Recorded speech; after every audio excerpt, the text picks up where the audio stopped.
A humble piece of change slipping through fingers turns out to be a treasure chest in disguise. Today, we're zeroing in on three quarters that might be hiding in your pocket change, attic stash, or that dusty jar on your dresser. The elusive 1993, 1980, and 1997 USA quarters, each boasting quirks and rarities that send collectors' hearts racing. But before you start hunting your couch cushions, let's launch right into the first contender, the 1993 quarter, and uncover what makes this seemingly ordinary coin a star in the numismatic world. The story of the 1993 quarter begins at the Denver and Philadelphia mints, where millions rolled off the presses sporting the familiar profile of George Washington on the obverse and the eagle clutching arrows and olive branch on the reverse. While most 1993 quarters stayed in circulation like their predecessors, a handful slipped through quality controls with striking anomalies. These stray specimens emancipated themselves from the mass-produced herd, leaving collectors eager to track them down. Interestingly, the sudden interest in the 93 quarter didn't emerge overnight. By the late 1990s, as coin collecting experienced a resurgence, enthusiasts began spotting unusual doubling and faint die cracks, prompting closer inspection of what once seemed an everyday coin. What sets a 1993 quarter apart is its roster of errors and varieties. The most sought after among these is the double die obverse, where Washington's cheek, hair strands, and even the motto Liberty appear to ghost in miniature replicas of themselves. Then there are the die cracks, thin lines running across the field or inbounding into the design elements, sometimes forming unique patterns that almost resemble tiny rivers etched into the metal. Perhaps the rarest anomaly is the overdate, a faint trace of an earlier year visible beneath the stamped 1993. Hunter's prize coins showing vestiges of a 1983 or 1992 beneath the final strike, because those occur when an earlier die wasn't fully re-engraved. Spotting these details requires a sharp eye and a loupe, but the payoff can be substantial. When a standout 1993 quarter crosses the auction block, bidding wars erupt. In circulated grades, a modest double die example might fetch anywhere from $50 to $150, reflecting curiosity more than scarcity. Uncirculated mint state pieces in MS63-65 can command $500 to $1,200, depending on the crispness of the doubling and overall eye appeal. One headline-making sale in 2021 saw a pristine MS66 Plus double die obverse quarter hammer for the better part of $3,500, a record that still sends ripples through collector forums. Auction houses like Heritage and Stack's Bowers often feature these rarities in their quarterly Americana sales, and it's not unusual for someone to spot a hidden treasure at a small regional show and turn it into a sensation online. Beyond the mechanics of mint errors, the 1993 quarter carries a few tales that lend it extra charm. One collector recounts discovering a double die specimen in a roll purchased at a local bank, then using the proceeds from its sale to fund a small vacation. Another story involves a numismatist who found a die crack pattern so pronounced it resembled a lightning bolt. This coin became the centerpiece of his collection for years, not just for its value, but for the story etched into its surface. Such anecdotes underscore a truth in coin collecting. Sometimes, the narratives attached to a coin are as valuable as the metal itself. Of course, condition is everything.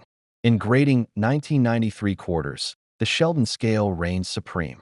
A heavily worn example, grading around G4 to VG8, might only be worth face value or a slight premium, even if it shows a minor die crack or doubling. As you move into fine, F12, F15, and extremely fine, EF40, EF45, values climb modestly, perhaps up to $30, provided the error is clearly visible.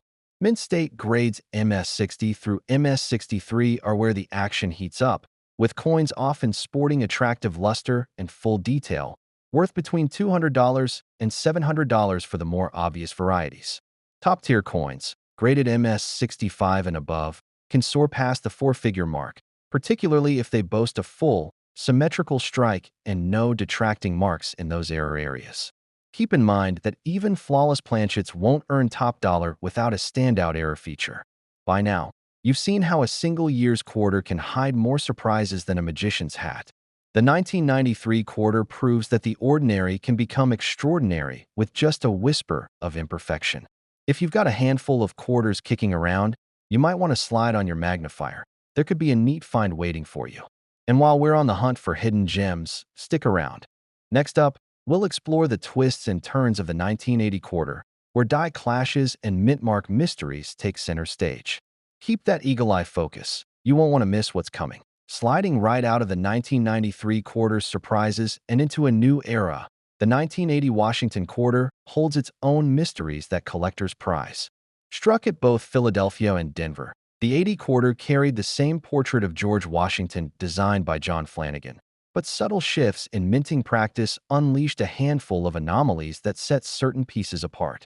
As the U.S. Mint processed millions of these quarters to meet growing demand, a few coins slipped through with peculiarities, errors, repunched mint marks, and die clashes that transformed an everyday circulation piece into a sought-after collectible. Back in 1980, the economy was navigating inflation and changing coin demand, prompting the Mint to adapt its operations. Both the Philly and Denver facilities churned out over 600 million Washington quarters each, ensuring ample coinage for commerce. Yet pressure on equipment and die maintenance sometimes led to die clashes, instances where the reverse design imprinted faintly onto the obverse die, creating ghostly impressions around Washington's profile. Collectors began to notice these when examining rolls under magnification in the early 1990s, realizing that a small handful of coins bore these accidental imprints, offering a tangible link to the Mint's bustling production lines. The roster of rare 1980 quarter varieties is headlined by die clashes, repunched mint marks, and the elusive double die obverse. Die clash examples often show faint traces of the eagle's wings or arrows across Washington's cheek or the legend encircling his head. Repunched mint marks, especially on Denver pieces stamped D twice with slight misalignment, are prized, as they reveal an earlier, poorly seated punch beneath the final mark.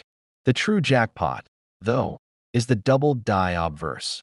Washington's hair, the motto "In God We Trust," and date numerals appear with a faint shadow image offset by a hair's breadth. Such doubling never made it into regular pocket change, making authentic pieces exceedingly rare. When these anomalies hit the auction block, the bidding escalates quickly. A circulated die clash quarter might sell for $75 to $150, depending on clarity, while a repunched D mint mark in uncirculated condition can reach $200 to $400. Uncirculated double die obverse quarters, graded MS63 to MS65, regularly command five-figure prices, with top-end coins certified MS66 striking near $15,000 in recent years. In June 2020, a near-flawless MS67 double die obverse quarter achieved a hammer price just shy of $20,000 at a major sale, setting a high watermark for this variety. Such headline-making results trickle down through collector circles, fueling speculation and excitement every time one of these error quarters reappears. Behind these numbers lie stories that give the 1980 quarter extra character. One dealer recalls sourcing a repunched Denver Mintmark quarter from a Pennsylvania thrift store in the late 2000s, selling it years later for 3 times his purchase price after buyers caught wind of the error. A small-town collector discovered a substantial die clash specimen while sorting change from a local diner. What seemed like ordinary coins yielded enough profit to cover several months of hobby expenses. These anecdotes underscore the thrill of finding an error quarter in everyday commerce, turning routine pocket change into potential windfalls and inspiring collectors to scrutinize even the most mundane rolls.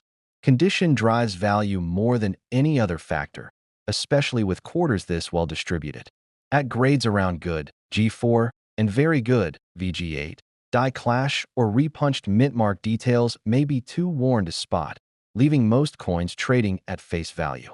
As a coin moves into fine, F12, and extremely fine, EF40 territory, error features become legible, pushing values up to $50 or $75.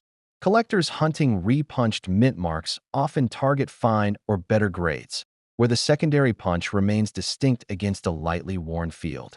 The real surge happens in mint state grades. An MS-60 to MS-63 die clash example can fetch between $150 and $350, depending on the severity of the clash and luster retention. Repunched mint marks in MS-64 to MS-65 routinely sell for $500 to $1,200, driven by demand for eye appeal and crispness. Double die obverse quarters graded MS-63 command about $8,000 on average, with MS-65 pieces soaring past $15,000. Even proofs from 1980, struck separately for collectors, can exhibit doubling or die clashes and, when graded PR68 DCM or higher, trade in the low four figures. Ultimately, the 1980 Washington quarter's charm lies in how a workhorse coin, intended merely to circulate, became a canvas for minting mishaps that collectors now hunt obsessively. From faint echoes of the eagle on Washington's face to a second, ghostly mint mark stamped into the metal, each error tells a story of mass production meeting human oversight. If you've got a handful of 1980 quarters stashed away, a careful glance under magnification might reveal one of these hidden gems. Keep that loop within reach, because up next we'll unravel the final featured coin, the 1997 quarter, where die rotations and statehood shoutouts add fresh twists to the tale. Sliding seamlessly from the 1980 quarter's mint floor mysteries, the 1997 Washington quarter steps into the spotlight with its own set of quirks hidden in plain sight. By this time, George Washington's profile had graced the quarter for over 6 decades, yet even this well-worn design yielded surprises. With more than 1.2 billion pieces struck across Philadelphia, no mint mark, and Denver, D. Finding a run-of-the-mill 97 quarter in pocket change is a sure bet, but uncovering one of the rare error varieties transforms an ordinary coin into a prized collectible. Back in 1997, minting technology had improved, but human oversight still played a role. The most eye-catching mistake is the double die obverse, where the date numerals and parts of "In God We Trust" ghost alongside their originals. These subtle shadows along Washington's hairline and the motto can go unnoticed in circulation, but under magnification, their parallel images leap out. While a worn example might only hint at doubling, a well-preserved mint state specimen reveals crisp doubling that fascinates die-error enthusiasts. Denver's mint mark also has its own story. On some 97D quarters, the D itself carries a secondary imprint slightly offset, a telltale sign that the punch was repositioned and struck twice. Though less dramatic than a full double die obverse, this mint mark quirk commands attention, with collectors hunting down examples where the ghost D nestles just beside the primary one.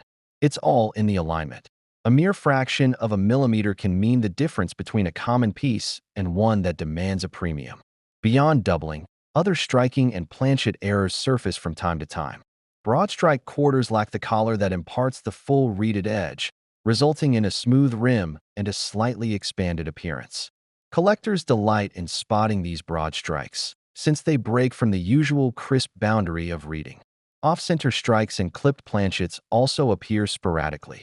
Uneven metal flow leaves parts of the design truncated, forming curious shapes along the rim. Each variant carries its own visual twist, reminding us that mass production doesn't always guarantee perfection. Auction results for high-grade 1997 quarters tell their own tale. Business strike pieces graded MS-68 achieved nearly four-figure sums in the early 2000s, proving that late-series quarters can still break records. While MS-69 examples remain elusive, numismatists agree that a top-tier double die or mint mark error at that grade would shatter existing benchmarks. Even proof issues carry surprises. 1997. S-proofs sometimes display cameo contrast or subtle strike shift errors that catch the eye of typeset collectors who aim for complete date and mint mark representations. Stories from the hobby add color to the numbers. One collector recounts finding a clipped planchet piece while sorting change from a car's cup holder. A tiny crescent clipped from the rim that escaped casual notice until scrutinized.